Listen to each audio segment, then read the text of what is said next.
Our topic for tonight is the Obama administration and the Americas looking ahead.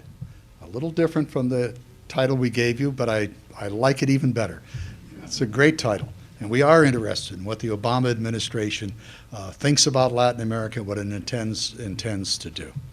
Our guest is the Principal Deputy Assistant Secretary of State, as you know, for Western Hemisphere Affairs.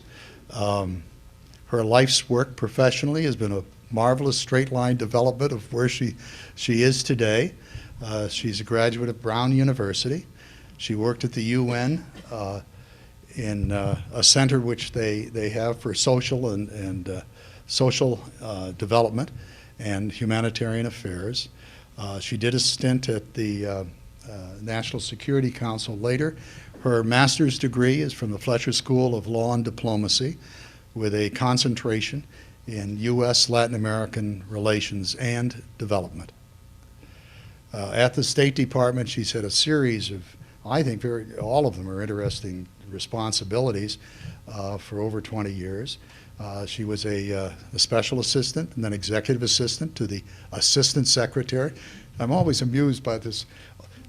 Only in my mind and in State Department jargon do secretaries get their dessert fruit, their proper fruit, the dessert they should have. The assistant secretary, of course, is the top person for Latin American affairs. Well, she was a special assistant and then executive assistant there. She has also been a coordinator for Cuban affairs. She was our deputy chief of mission later in Lima.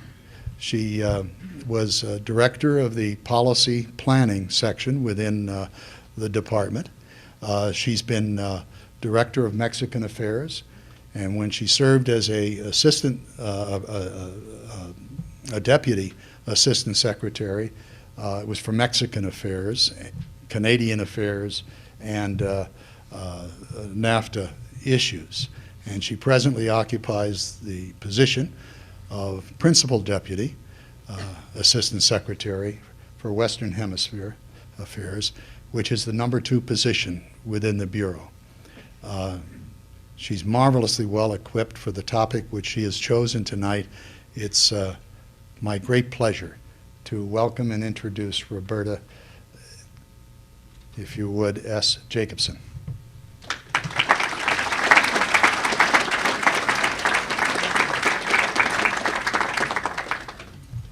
Good evening.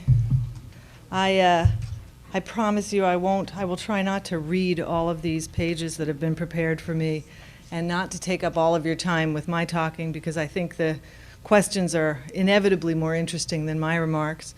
But first I want to thank Frank Bird and the Baltimore Council on Foreign Affairs, all of the trustees and sponsors for tonight, and I really do have to thank Mrs. Mason as well, because I think it's just remarkable, her life and her accomplishments here with the council. For me, it's lovely to come back to Baltimore, having spent a lot of time here 100 years ago when my brother was a student at Hopkins. But it's also nice to come to Baltimore because for those of us who've worked on Latin America for quite a while, it's the home port of the USNS Comfort, which has performed extraordinary feats in this hemisphere in the last 3 or 4 years. Most of you probably know of the outstanding work that the Comfort did in Haiti, and you'll probably hear more about that from your CRS colleagues soon. But in fact, the Comfort went throughout the hemisphere in 2007 in a first of its kind tour through the region, performing remarkable medical miracles in the hemisphere and garnering amazing goodwill and public diplomacy of the highest order.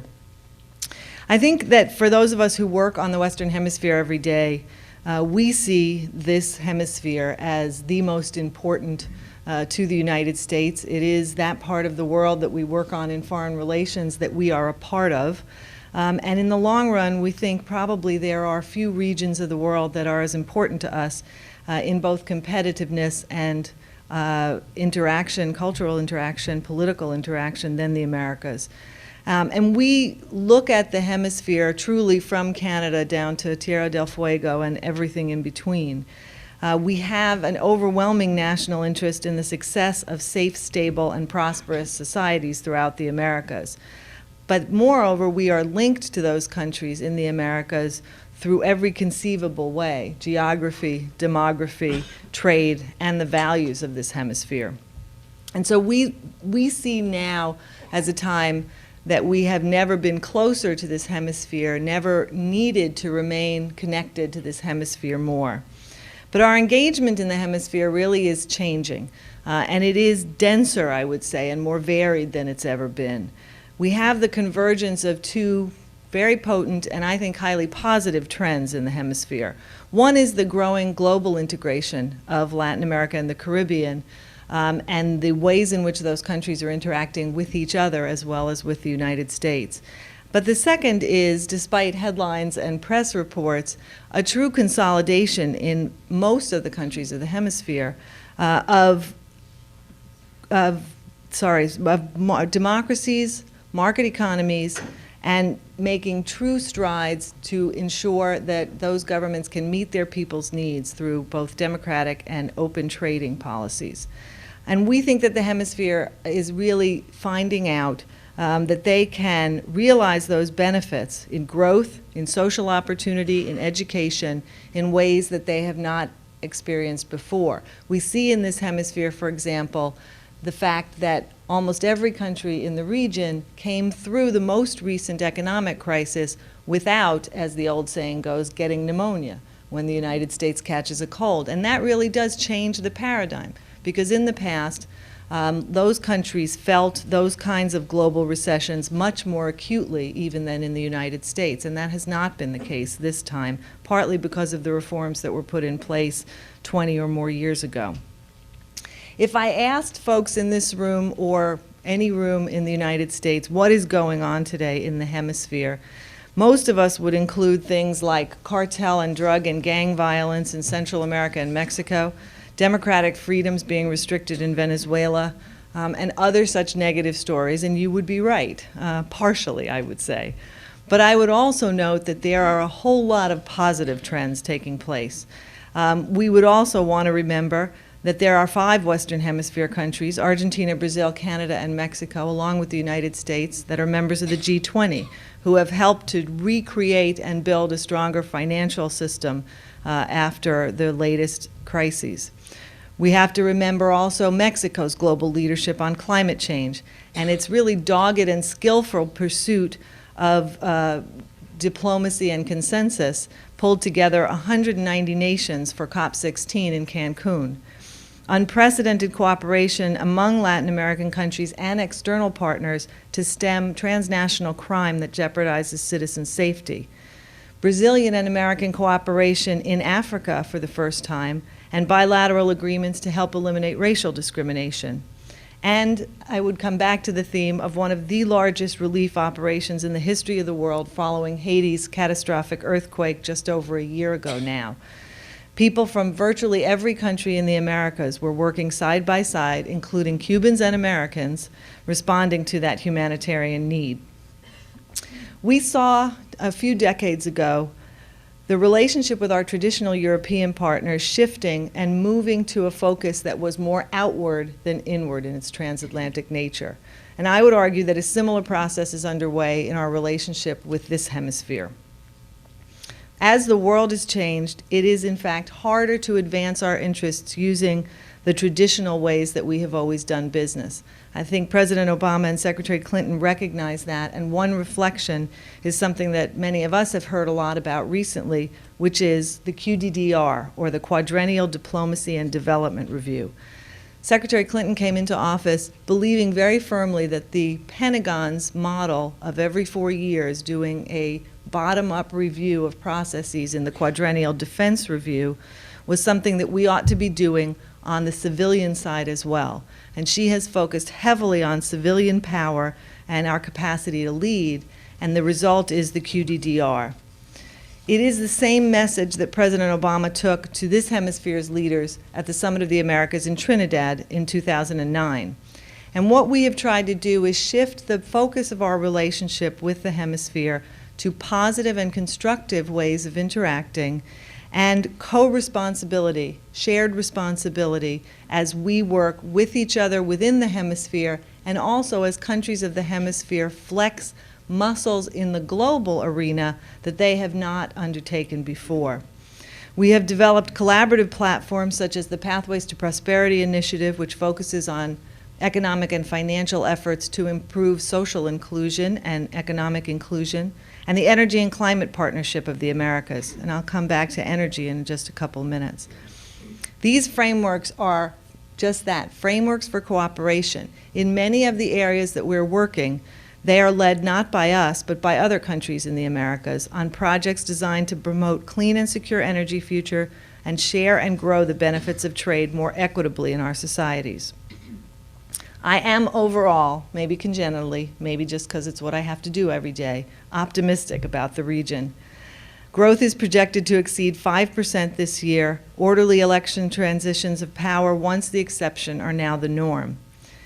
A really recent, interesting poll that came out by Latino Barometro reviewed attitudes throughout the hemisphere and documents overwhelmingly favorable attitudes towards the United States. In 2010, 2/3 of the population in most countries had favorable attitudes towards the United States, an increase in some cases of 20%.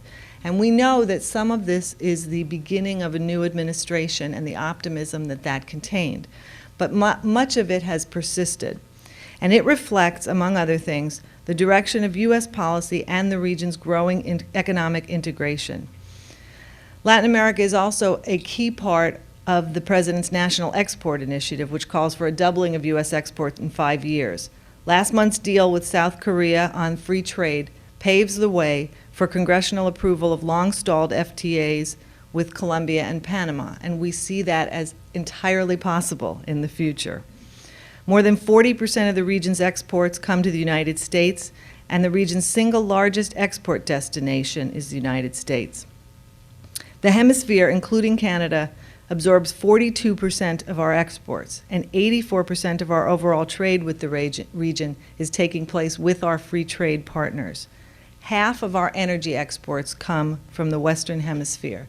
And I think I was mentioning to somebody a bit earlier that consistently on surveys, Americans always rank Saudi Arabia as the largest foreign energy source for the United States, when in fact it is Canada.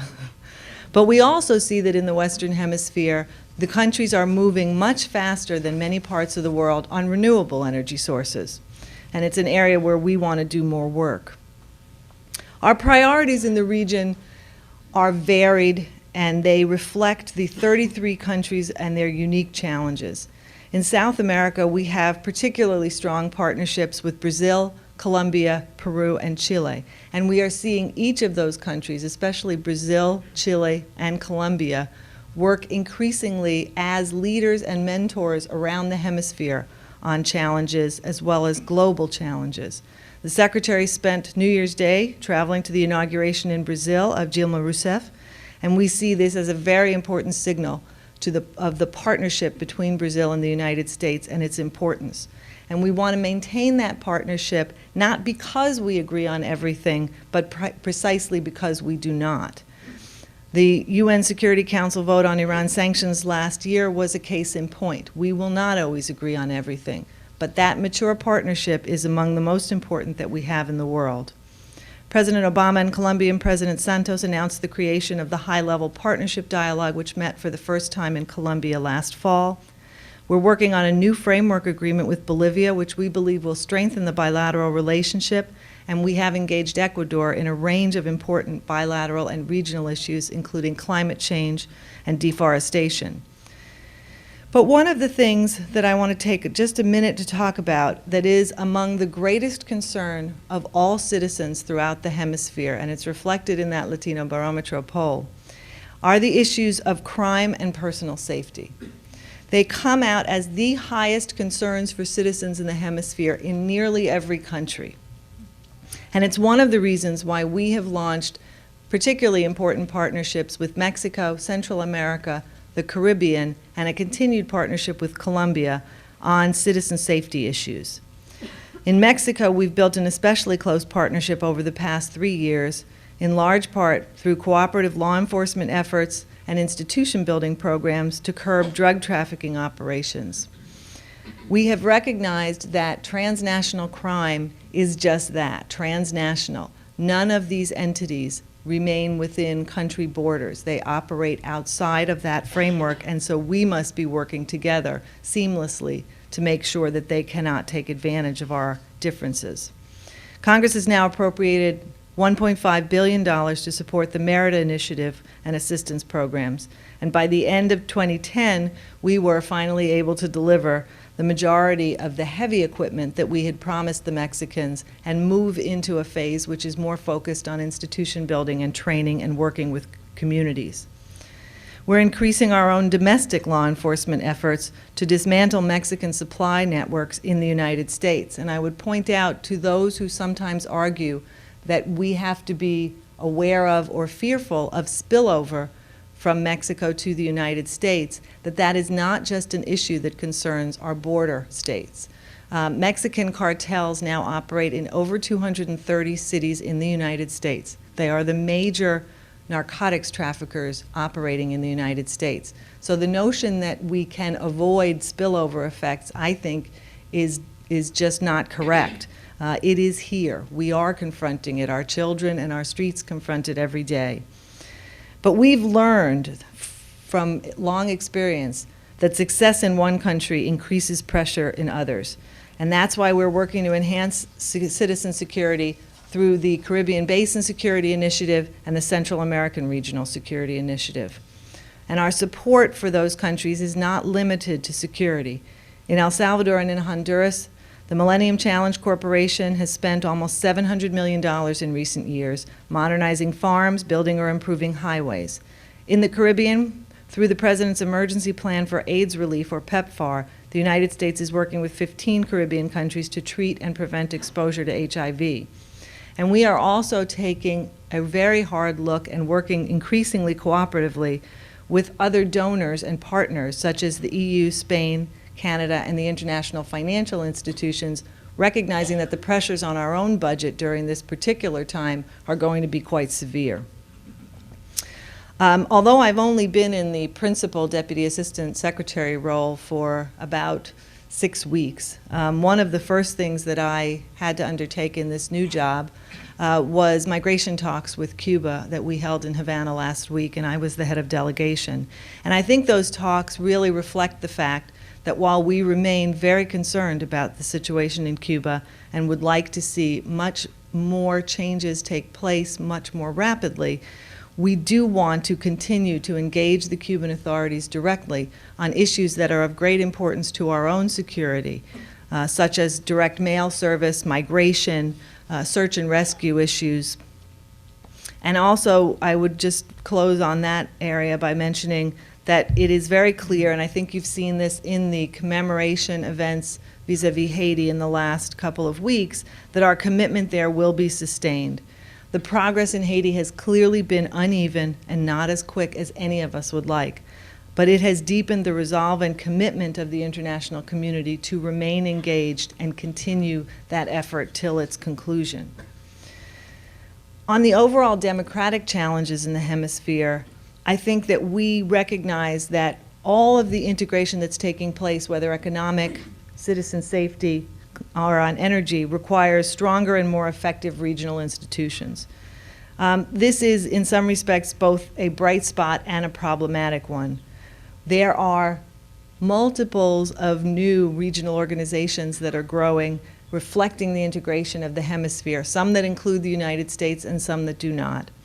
But the bottom line is that the Organization of American States has been and will remain really the preeminent regional organization in the hemisphere, and we think that's the way it should be. For that reason, we have some concern about what is happening in Venezuela.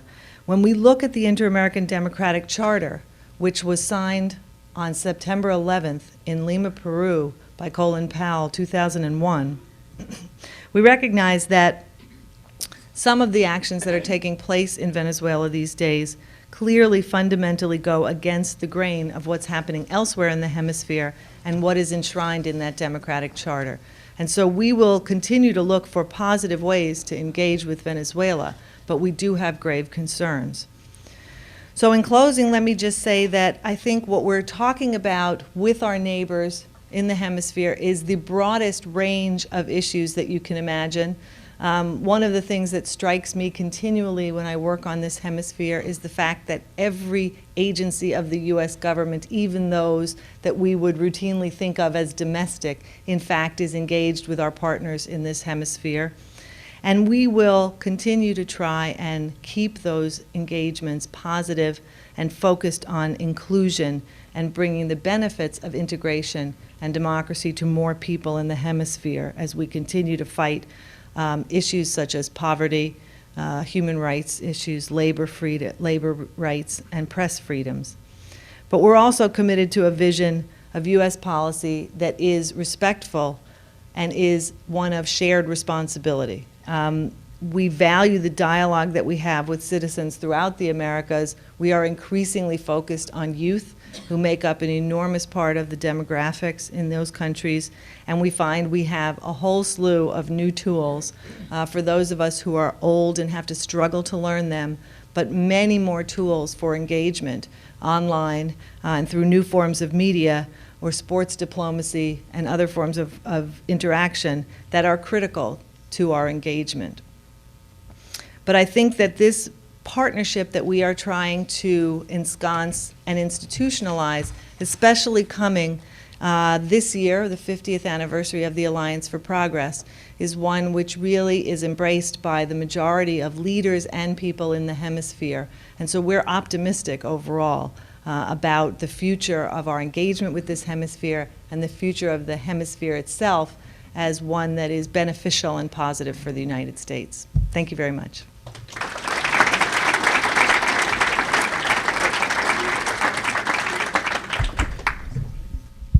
Well, we thank you for a wonderful overview, a very helpful one. And the floor is now open to questions. Would you comment on safety for tourism in Latin America? Sure. I think the first thing I would say is it varies widely. It's hard to give a sort of a sweeping overall generalization. That said, I'll of course proceed to do so.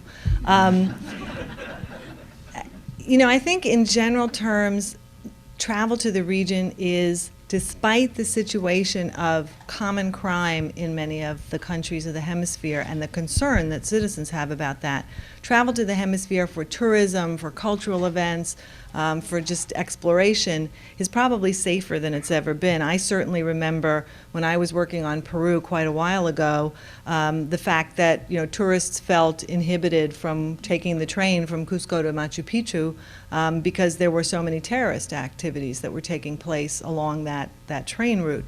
That's not the case anymore. I think what I would say is that in most cases in the region, one has to behave in major cities in the way in which all of us would behave in major cities in the United States. You have to be cautious and careful and, try not to do things that would make you vulnerable to regular sort of common crime. But I don't think that any of us should feel inhibited from traveling in the region, and that frankly includes places like Mexico, where we see horrific stories every day, but there are literally millions of Americans traveling to Mexico every year who have fabulous experiences. So I actually think that travel in the hemisphere is probably safer and more comfortable for Americans than it ever has been. Madam Secretary, first, thank you very much for meeting with the Council tonight and for your service to our country. I read a story in the New York Times yesterday in which a study was reported suggesting that within a decade, the chief national security concern to this country will not be Iraq, will not be Afghanistan, will not be China, but rather will be Mexico. Mexico will degenerate into something near anarchy. I assume that's not your view. Tell me why that view is exaggerated. I guess I would start off by saying it's not my view, but there are parts of that assertion that I could not argue with and I actually would concur with. those of us who work on this hemisphere, or who've made their life's work in this hemisphere, and I have, for better or worse, worked on Mexico for the last 7 years, either as entirely my portfolio or as part of my portfolio, have actually believed that Mexico and issues in this hemisphere were rising on the barometer of national security concerns for us for quite a long time.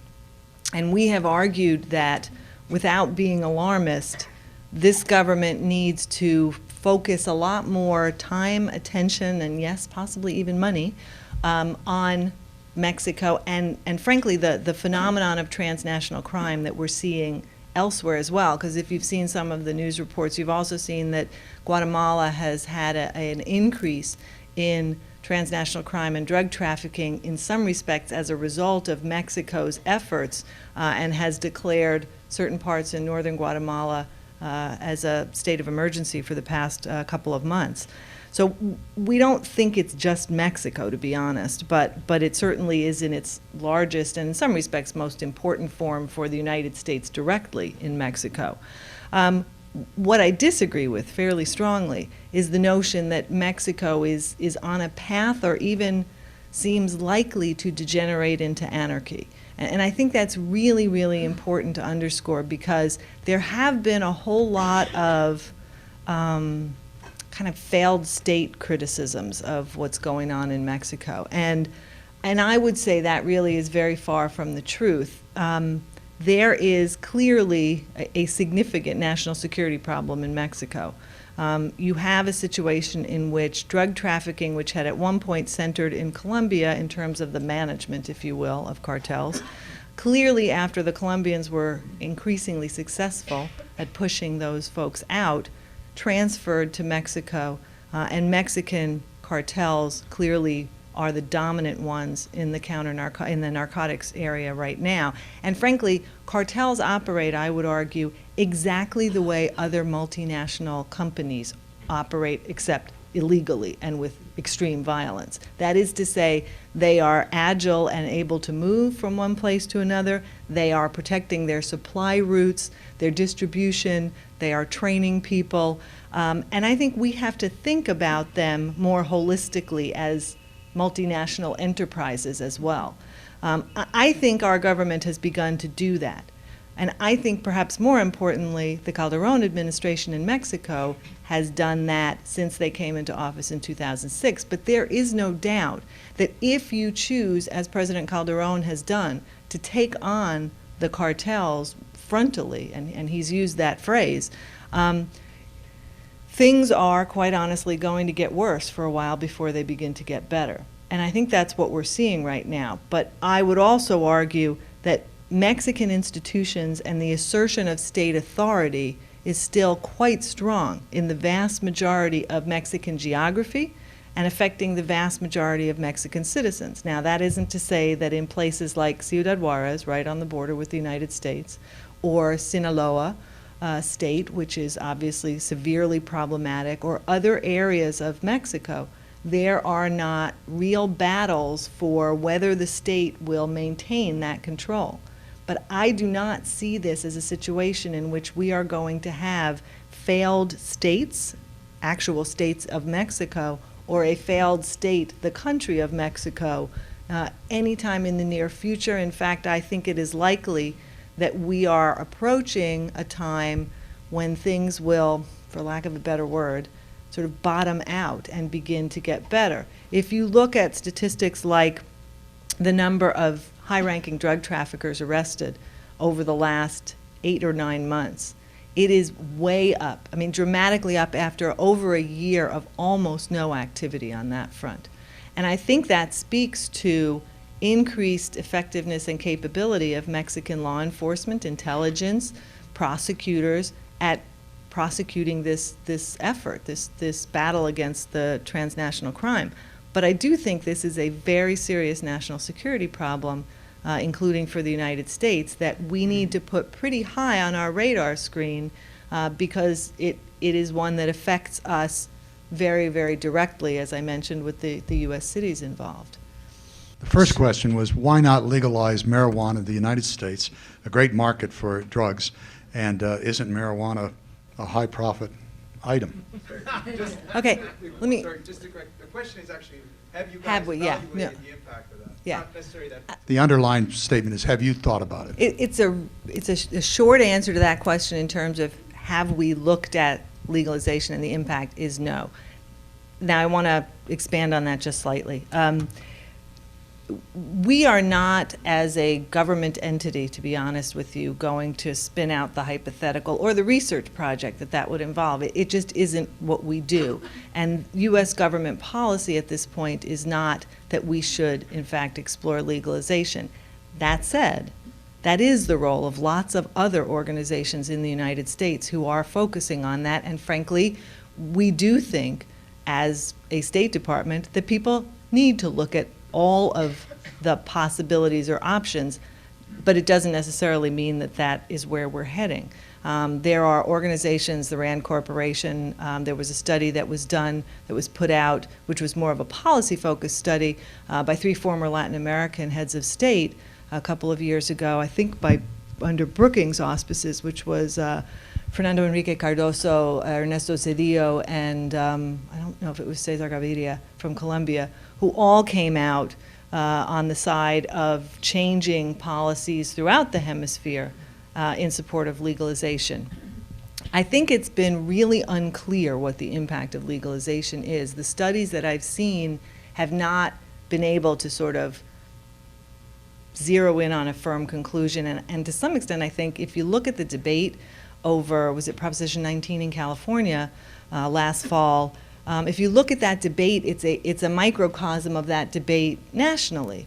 It wasn't really clear that that would help enormously.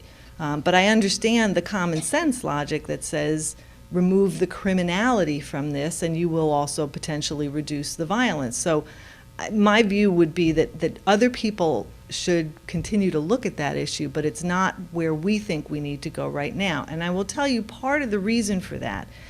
If you look at some of the areas in Mexico, sorry to keep coming back there, but it's what I know best, where the efforts against traffickers have been the most successful.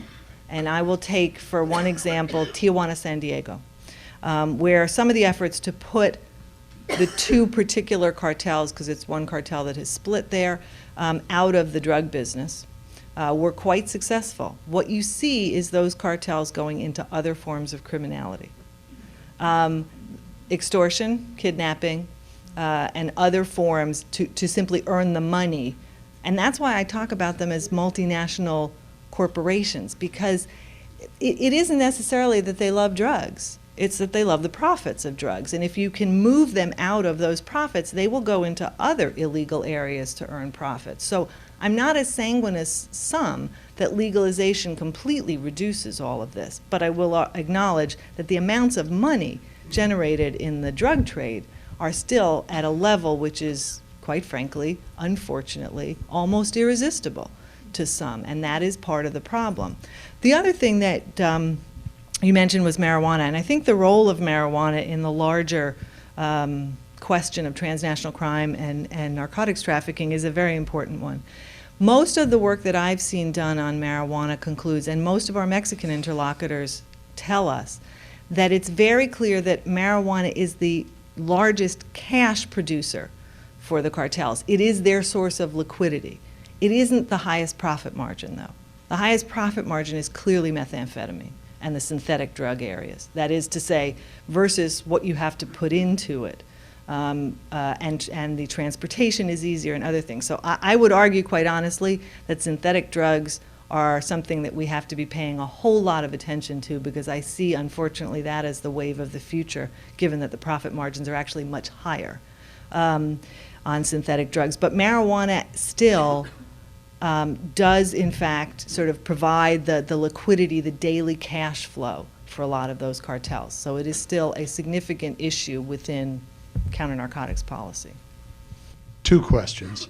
And the first is, have the governmental and law enforcement entities been corrupted by the drug traffickers? And I presume you mean in the country from which they're emanating, not the United States. And then secondly, would you comment upon the results that have occurred in countries in Europe which have legalized drugs? Thank you. On the first question, it's something that I really should have mentioned in my remarks. I think it's very clear that in every country in this hemisphere where transnational criminal organizations, whether they're narcotics trafficking organization, transnational gangs, which operate, in the United States, in LA and other cities, as well as in Central American countries, every place that they operate, they have corrupted local officials. There's simply no doubt about that. And that means every country in the hemisphere, and actually I would include the United States. We've seen, unfortunately, members of our own Border Patrol or city governments or others who have been prosecuted and convicted of such crimes. But the problem clearly runs much, much more deeply in some of the countries of the hemisphere than it does in the United States, in part because we have institutions of government at all levels, local, state, and federal, that are equipped to deal with that potential corruption. We have internal affairs units, we have inspectors general, we prosecute people as examples, quite honestly, so that others don't engage in that behavior. That's exactly what we're trying to help create in many of the countries of the hemisphere, but it is a really hard slog. We have to be honest about that. One of the things, I think two examples recently, certainly we've seen this effort in Mexico. There was an article a couple months back about the fact that of, 34 or 40,000 police who had been hired and trained in the Mexican federal system, some 3,000 of those were dismissed either upon entry or subsequently in their career for failing what they call their evaluation mechanisms or vetting procedures. And those usually include things that all of our law enforcement go through: background checks, financial checks, drug testing, and in some cases polygraphs.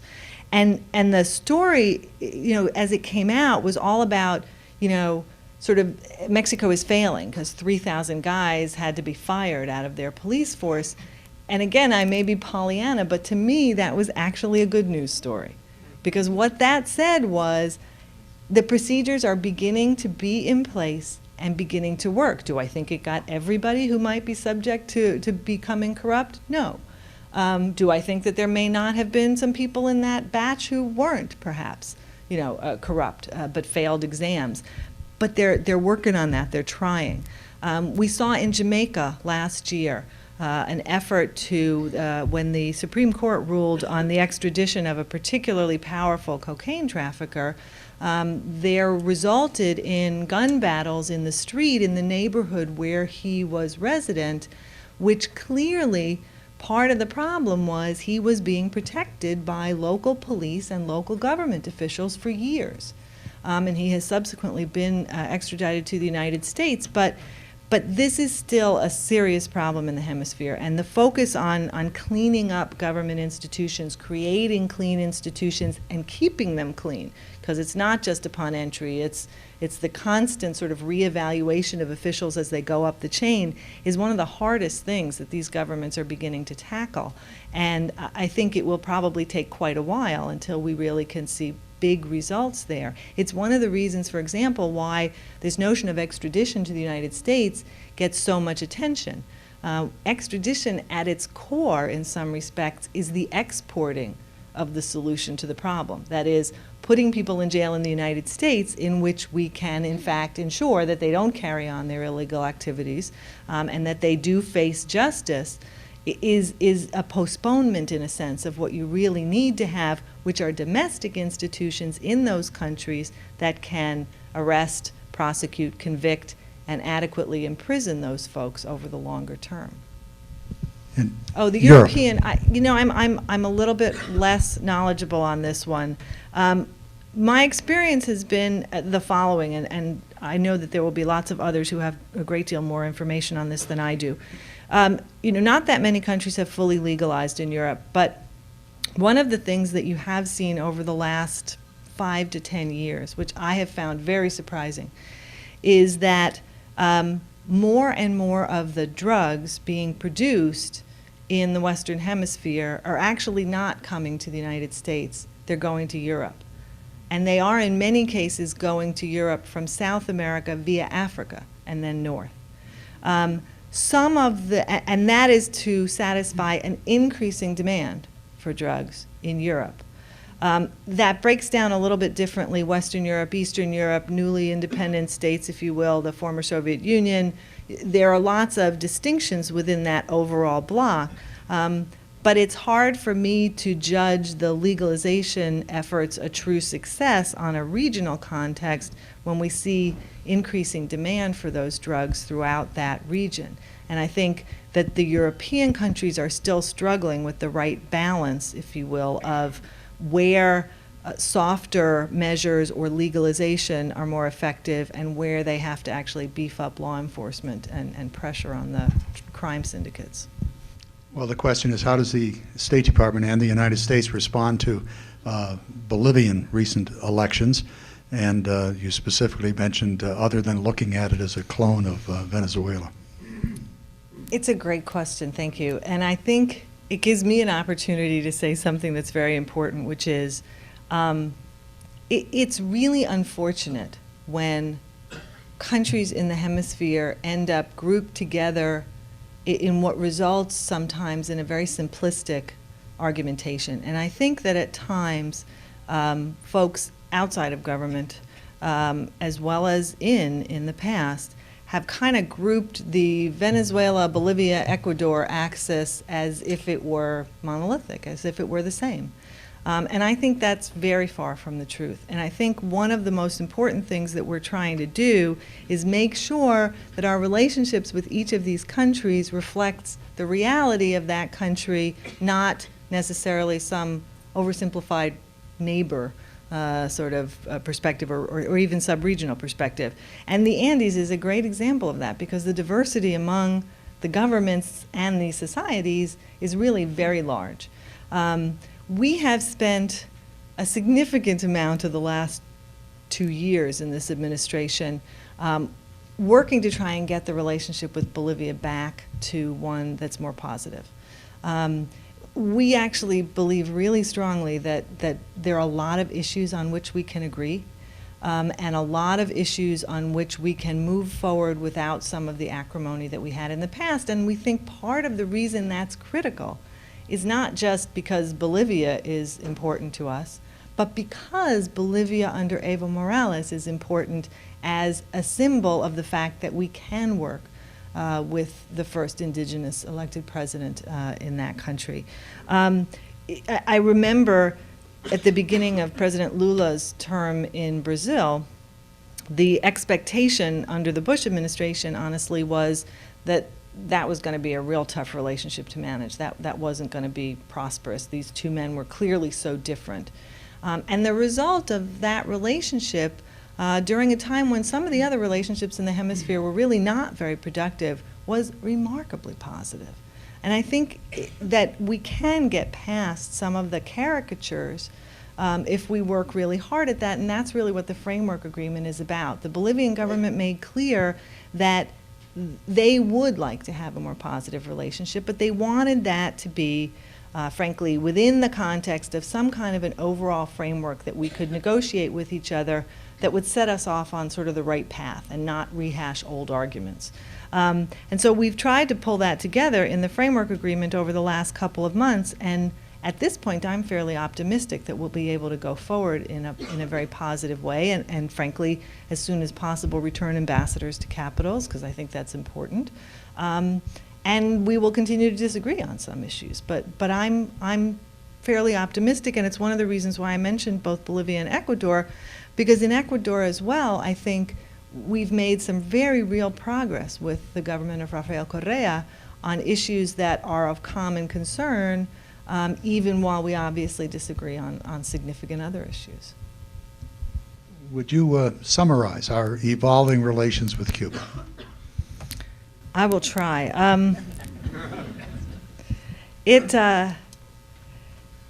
I think you're hearing a theme here, which is this effort to have positive interactions. It is a lot harder with Cuba than it is with some of the other governments. Let's be really honest about that. We aren't talking about elected leaders.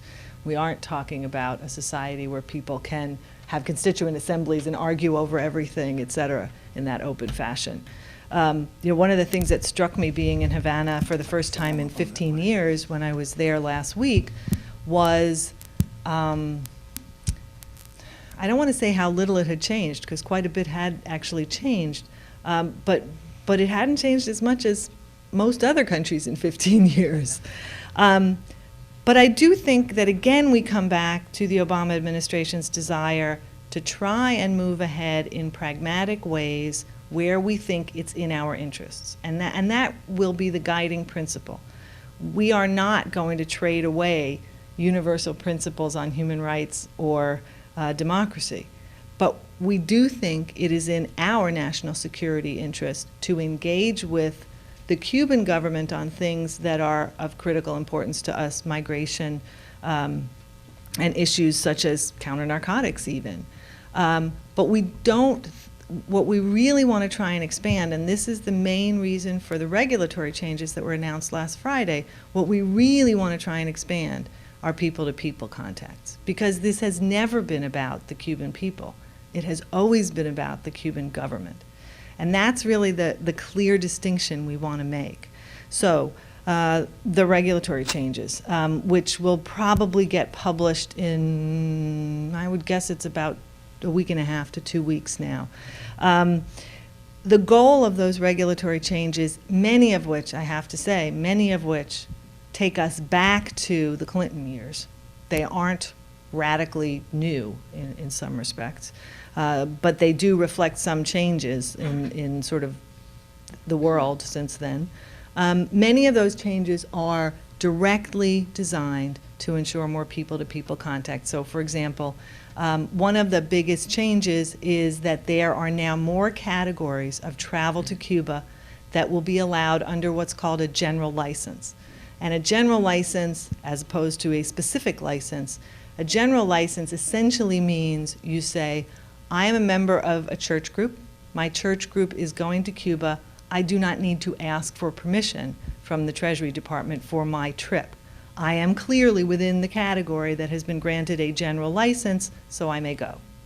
Whereas if you are in other categories, such as cultural exchanges, we will be broadening the number of cultural exchanges that take place, but those will still be done under specific license. And quite honestly, that is largely because the distinction between cultural exchanges and tourism is a little bit harder to make sometimes, and tourism is still not permitted.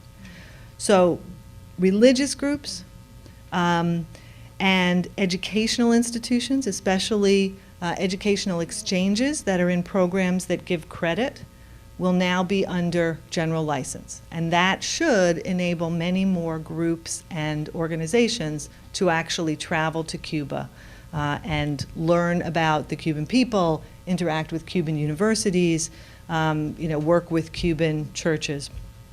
The other thing that was done, which didn't get as much notice and will be very interesting in my mind to see what happens, is we have said that any U.S. airport that has international service may apply to have charters run to Cuba. Right now, you can go to Cuba by charter if you've got a license only through New York, Miami, and Los Angeles.